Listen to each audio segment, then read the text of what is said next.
আমি তারেক ভাইয়ের একটি প্রসঙ্গে নিয়ে আসছি।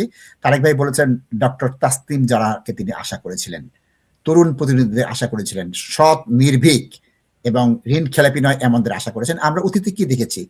ডক্টর কামাল হোসেনের জামানত বাজেয়াপ্ত হয়েছে। আমরা অতীতে দেখেছি ডক্টর আলিমাল রাজি পার্লামেন্টে আসতে পারেনি। আমরা ব্রিটিশ আমলে কি দেখেছি? বিদ্রোহী কবি কাজী নজরুল ইসলামের জামানত বাজেয়াপ্ত হয়েছে। ইতিহাস তো নতুন নয়।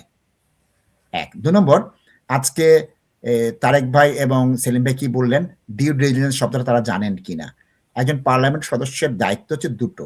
একটি হচ্ছে আইন প্রণয়নের, নীতি নির্ধারণের আলোচনা, বিশ্লেষণ, বিতর্ক করা এবং বাজেট প্রণয়ন করা, সম্পূরক বাজেট দেওয়া। তারপর কি আছে আরেকটা দায়িত্ব, সম্পূরক প্রশ্ন করা, এলাকার উন্নয়ন, এলাকার সমস্যা নিয়ে ওয়াকিবহাল করা, সংশ্লিষ্ট মন্ত্রীকে জবাবদিহিতার জায়গায় আসা।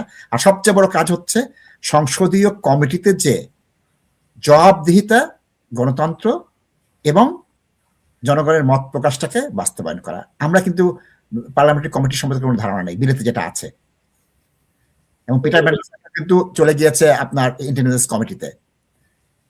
তাহলে আমি তারেক ভাই, সেলিম ভাই এবং মুস্তাফিজকে তিনজনকে আলোচনা করতে বলছি। আমাদের ৩০০ জন যে নির্বাচিত হবে, কতজন তার এই দায়িত্ব সম্পর্কে ওয়াকিবহাল?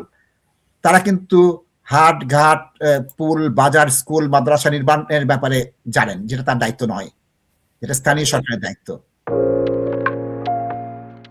একটা যেটা হয়েছে আমি বলি, তারপরে বলছি মূল কথা।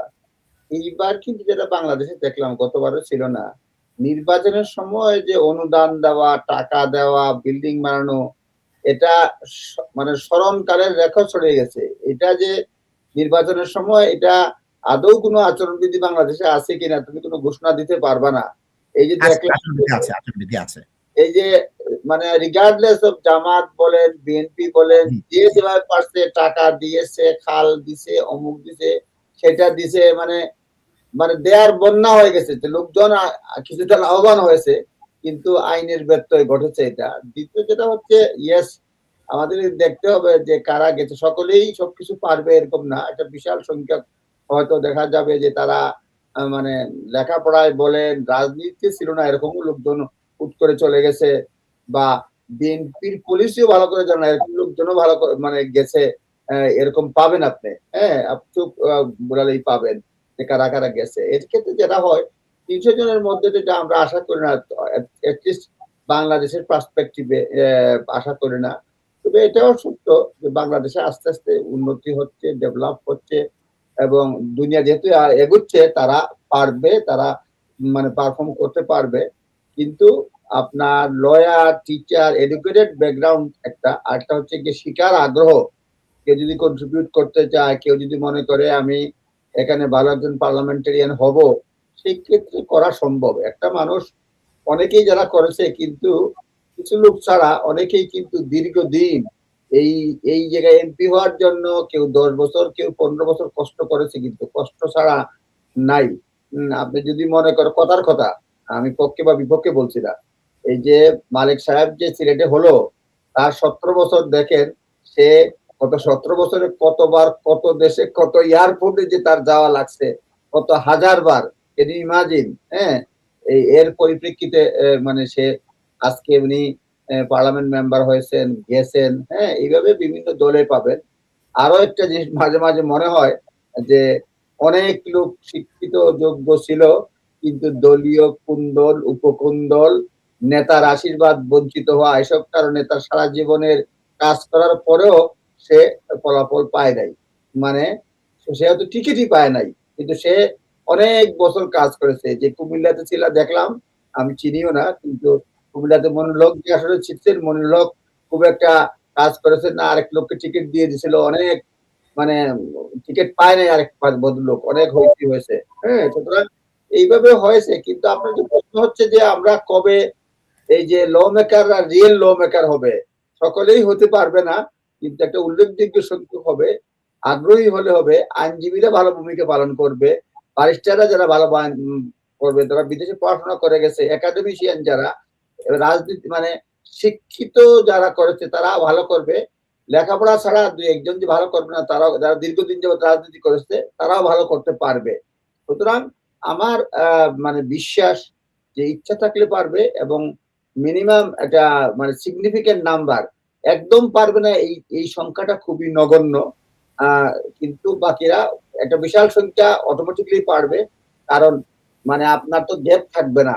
যদিও আমরা আগে যেটা মনে করতাম যে সুরঞ্জিত সেনগুপ্ত একজন ভালো পার্লামেন্টেরিয়ান, ব্যারিস্টার মওদুদ আহমদ ভালো পার্লামেন্টেরিয়ান, হ্যাঁ, এরকম কিছু কিছু নাম যেগুলি আমরা জানতাম।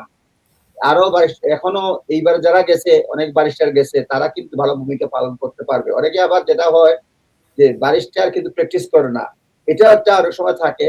লিগ্যাল প্র্যাকটিস হিসেবে যদি করে, সেই হিসাবে তারা কিন্তু ভালো ভূমিকা পালন করতে পারবে যদি লিডারশিপ তার সুযোগ দেন, তারে যদি এটা নিজের প্রতিভা বিকাশের সুযোগ দেন, রোল প্লে করার ভূমিকা রাখতে দেন, তাহলে কিন্তু একটা সংখ্যক লোক এগিয়ে যাবে। সুতরাং এখানে যারা বিশেষ করে ব্যারিস্টার হিসেবে অনেকেই গেছে, তারা কিন্তু এলাকায় কাজ করছে, প্র্যাকটিসও করে, এরকম কিন্তু অনেকেই আছে। আমি আশাবাদী এই নতুন পার্লামেন্ট নিয়ে। একমাত্র যেটা হচ্ছে যে যারা বিরোধী দলে গেছে তারা যেন হরতাল শুরু না করে এবং পার্লামেন্টে যেন তারা মানে পক্ষপাতিত্বের শিকার না হয়। এই বিষয়গুলা যদি মানে মানে বর্তমান যিনি সরকারে আসবেন, বিএনপি তো আসবে, এটা অলরেডি নিশ্চিত হয়ে গেছে। সুতরাং সেই ক্ষেত্রে মানে ওভারঅল যদি দেখা যায় যে গণতন্ত্র কাজ করতেছে, তাহলে এই যে ডিউ ডিলিজেন্স বলেন, পার্লামেন্টারি ল মেকার্স এর ভূমিকা বলেন, সবগুলোই পালন করা সম্ভব এবং বাংলাদেশের জন্য এটা উপকারী হবে। আর বাংলাদেশের মানুষ গণতন্ত্র উপভোগ করবে। আর বিদেশের কাছে বাংলাদেশের সুনাম সম্মান উজ্জ্বল হবে। বাংলাদেশ আরেক ধাপ এগিয়ে যাবে, এই পজিটিভ প্রত্যাশাই রাখি। সেলিম ভাই, একই প্রশ্ন আপনার কাছে। আইন প্রয়োগের যে ভূমিকা এবং তারা উন্নয়নে তাদের যে অবস্থান নেন, এই সাংঘর্ষিক জিনিসটা আপনি কিভাবে দেখছেন? আসলে পার্লামেন্টের তো কাজ হচ্ছে যে আইন প্রণয়ন করা। তো পার্লামেন্টেরিয়ানরা হচ্ছে যে সেটা নিয়ে কাজ করা উচিত। অবশ্য আমাদের দেশে যেটা হয় যে নিজ এলাকার উন্নয়ন এবং নিজ এলাকার বিভিন্ন কর্মকাণ্ড তারা এটা নিয়ন্ত্রণ করেন। তো এটার জন্য আসলে গভর্নমেন্টের অন্য ডিপার্টমেন্ট আছে, গভর্নমেন্টের স্থানীয় সরকার মন্ত্রণালয় থেকে শুরু করে বিভিন্ন যোগাযোগ মন্ত্রণালয় বা বিভিন্ন এডুকেশন মন্ত্রণালয়, স্বাস্থ্য মন্ত্রণালয়, এগুলো আছে। তো এগুলোর উপরে ভার দিয়ে দেওয়া উচিত। এগুলোর প্র্যাকটিসটা এখন আস্তে আস্তে হওয়া উচিত, কারণ হচ্ছে যে সেই একই বন্দোবস্ত যদি থাকে মানুষ কিন্তু এটা ভালোভাবে নেবে না। মানুষ কিন্তু সেই আগের মতো রাজনীতি, যে বিরোধী দলকে আমি একেবারে দমিয়ে রাখবো, আবার বিরোধী দল লাগাতার সংসদ বর্জন করবে কিংবা হরতাল ডাকবে, এইগুলো মানুষ কিছুতেই আর একসেপ্ট করবে না। এখনকার মানুষ এই ধরনের না। এগুলো যদি কেউ ডাক দেয় তাহলে এগুলো আসলে মানুষ তাদের জনসমর্থন আরো কমবে, বাড়বে তো নাই, আরো কমবে। আর অন্যদিকে হচ্ছে যে একজন সাংসদের কি দায়িত্ব, সেটা আমার মনে হয় যে এখানে আমরা যেটা দেখি ইউকেতে পার্লামেন্ট নির্বাচনে যারা নির্বাচিত হন তাদের জন্য মানে সংসদে বসার আগে তাদের জন্য স্পেশাল ট্রেনিং এর ব্যবস্থা করা হয় এই ইউকেতে, আমাদের হাউস অফ কমন্সে। তো বাংলাদেশে আসলে এই ট্রেনিংটা খুব বেশি আরো দরকার, আমি জানি না সেটা আছে কিনা। এবং এই ট্রেনিংটায় তার এখতিয়ার কি, তার সংসদে তার মানে কি নর্ম নিয়ে তাকে চলতে হবে, সংসদের কালচারটা কি, এবং তার এমনকি তার সংসদীয় এলাকায় তার কর্মকাণ্ড কতটুকু তার এখতিয়ারের মধ্যে আর কোনটা তার এখতিয়ারের বাইরে। আমাদের দেশে তো যেটা দেখা যেত যে পুলিশ একজন ব্যক্তিকে ধরে নিয়ে গিয়েছে কোনো একটা ব্যাপারে, একটা অন্যায় করেছে, সংসদ সদস্য ফোন করছে থানায়, সংসদ সদস্য বলে দিচ্ছে তাকে ছেড়ে দিতে, পুলিশও তাকে ছেড়ে দিচ্ছে। আবার যদি সেটা না করে এই সংসদ সদস্য আবার স্বরাষ্ট্র মন্ত্রণালয়ে তার যে স্বরাষ্ট্রমন্ত্রী আছেন তার সাথে যেহেতু একই দলের লোক, উনি তাকে দিয়ে ফোন করিয়ে সেই ওসিকে ওখান থেকে ট্রান্সফার করিয়ে দিচ্ছেন, আবার তার মন মতো ওসিকে আনছেন। তো এইগুলা কালচার কিন্তু মানুষ আস্তে আস্তে এগুলোকে এখন ঘৃণা করে, কারণ এখন হচ্ছে যে ডিজিটাল যুগ, সবাই কোথায় কি ঘটছে এখন আর আলাদা করে আলাদা করে টিভি দেখে কিংবা পত্রিকা পড়েই যে সব খবর নেয় তা না, তার চেয়ে বেশি খবর, স্পেসিফিক খবর, একেবারে লাইভ খবর তারা এই সোশ্যাল মিডিয়ার মাধ্যমেও জেনে যায়। তো এগুলো আর কখনো চাপা থাকে না। এগুলো আপনি দেখেছেন যে এমনকি জুলাইয়ের আন্দোলনে সোশ্যাল মিডিয়া কি ধরনের ভূমিকা রেখেছে, তারপরে পরবর্তীতে এই নির্বাচনেও কিন্তু আমি বলবো যে সোশ্যাল মিডিয়ার একটা বড় ভূমিকা ছিল। সোশ্যাল মিডিয়ার মাধ্যমে বিভিন্ন এলাকার বিভিন্ন খবরগুলো জানা যেত। তো সংসদ সদস্য যারা হবেন তাদের এই কর্মকাণ্ড কিন্তু মনিটরড হবে, জনগণই মনিটর করবে এবং এগুলো কিন্তু প্রচারিত হয়ে যাবে। এবং এটা যদি সে নিজের কর্মকাণ্ড কতটুকু তার এখতিয়ার সেটা না জেনে যদি উনি অযাচিত কোনো হস্তক্ষেপ করেন বা কিছু করেন, এগুলো যদি মাত্রাতিরিক্ত হয়ে যায়, সীমা ছাড়িয়ে যায়, তাহলে কিন্তু পরবর্তী নির্বাচনে কিন্তু আমি মনে করি যে সেই এলাকার তার জনগণই আবার তাকে হয়তো আস্থা করে নিক্ষেপ করতে পারে।